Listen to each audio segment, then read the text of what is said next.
আসসালামু আলাইকুম everyone, welcome back to my channel cooking passion of Tasnim. প্রতিবারের মতো আজকেও নতুন রেসিপি নিয়ে এলাম আপনাদের জন্য।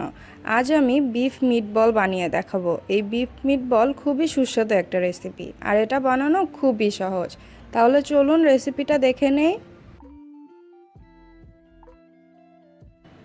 আমি এখানে 1 কেজি গরুর মাংস ব্লেন্ড করে নিয়েছি।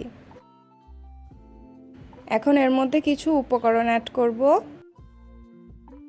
এরপর দিচ্ছি লবণ পরিমাণ মতো, কাবাব মশলা 1 টেবিল চামচ, গোলমরিচ গুঁড়া 1 চা চামচ, আদা বাটা 1 টেবিল চামচ, রসুন বাটা 1 টেবিল চামচ, চিলি ফ্লেক্স দিয়ে দিচ্ছি 1 টেবিল চামচ, পেঁয়াজ বেরেস্তা হাফ কাপ।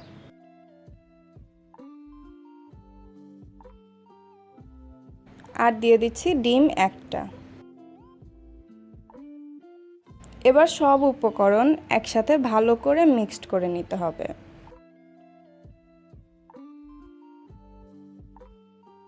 হাত দিয়ে এভাবে 2-3 মিনিট ধরে ভালোভাবে মাখিয়ে নিতে হবে, যেন সব মশলা মাংসের মধ্যে মিশে যায়।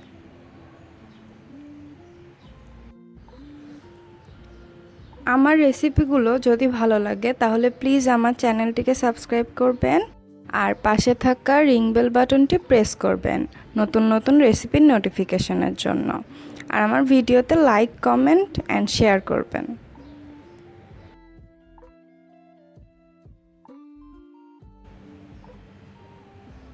মাখানো হয়ে গিয়েছে। এবার এখান থেকে অল্প অল্প করে মিশ্রণ নিয়ে এরকম ছোট ছোট বল বানিয়ে নিব।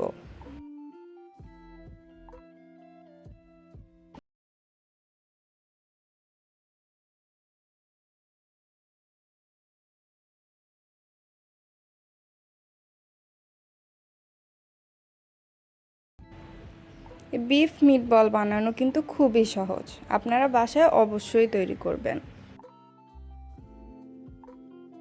সবগুলো রাউন্ড শেপের বানিয়ে নিয়েছি। এবার এগুলোকে ভেজে নিব। চুলায় একদম লো হিটে সামান্য তেল দিয়ে এবার মিটবলগুলো দিয়ে দিচ্ছি।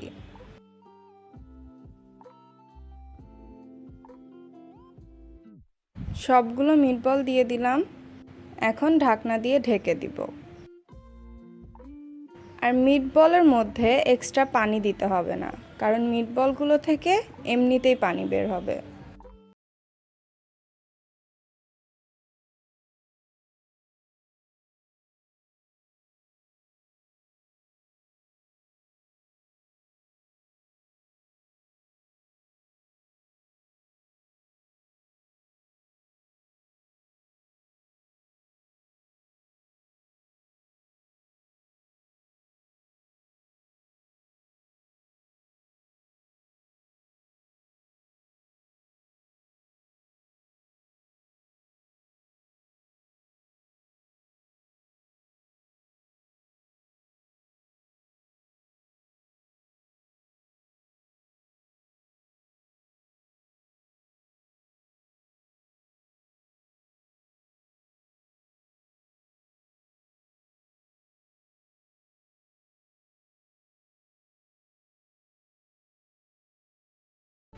আমার বিফ মিটবল রেডি হয়ে গিয়েছে সার্ভ করার জন্য।